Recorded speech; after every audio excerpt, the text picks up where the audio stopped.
unfortunately, my journey ended. I lasted 6 months, so I thought that was pretty good, especially for me.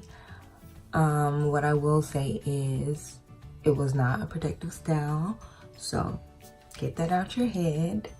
But my hair definitely grew from it.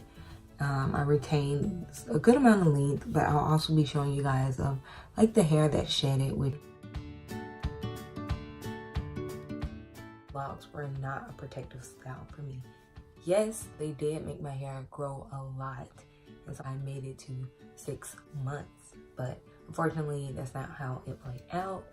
So in this video, I'll just be showing you guys how I took out my locks and pictures of how my hair looked right after.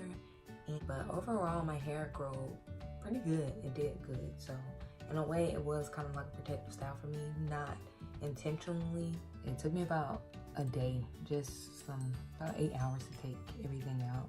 Will I ever get locks again? I don't think I'll do it again. Yeah, if you guys are interested in that, stay tuned and let's go. Subscribe and hit that post notification bell so you get notified whenever I post.